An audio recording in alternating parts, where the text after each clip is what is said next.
जय माँ आदिशक्ति। नवरात्रि के छठे दिन आज हम माता कात्यायनी की कथा को सुनेंगे। पौराणिक कथाओं के अनुसार एक समय महिषासुर नामक एक बहुत ही शक्तिशाली राक्षस ने अपनी तपस्या के बल पर ब्रह्मा जी से वरदान प्राप्त किया था। उस वरदान के कारण कोई भी देवता, दानव या मनुष्य उसे हरा नहीं सकता था।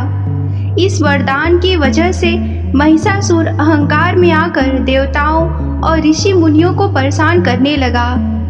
उसने स्वर्गलोक पर भी आक्रमण कर दिया और सभी देवताओं को वहां से भगा दिया।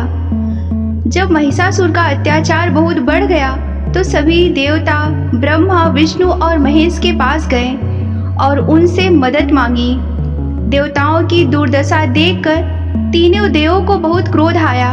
उस क्रोध से एक तेज उत्पन्न हुआ। सभी देवताओं के तेज से एक अद्भुत शक्ति का जन्म हुआ।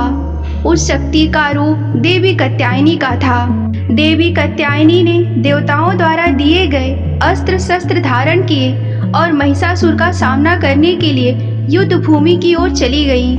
उनके तेज, साहस और शक्ति ने महिषासुर को चुनौती दी। देवी कात्यायनी और महिषासुर के बीच भयंकर युद्ध हुआ।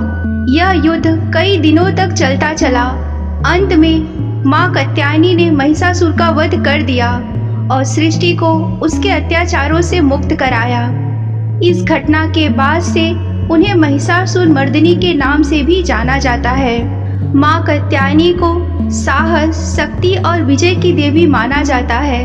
वह भक्तों को भय से मुक्ति दिलाती और उनकी इच्छाओं को पूरा करती है। विवाह में आने वाली बाधाओं को दूर करने के लिए भी माँ कात्यायनी की पूजा की जाती है। माना जाता है कि कृष्ण और राधा के मिलन में भी माँ कात्यायनी ने महत्वपूर्ण भूमिका निभाई थी।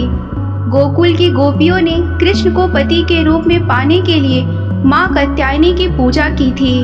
नवरात्रि के दौरान उनकी पूजा करने से भक्तों को जीवन में आने वाली हर बाधा से लड़ने की शक्ति मिलती है।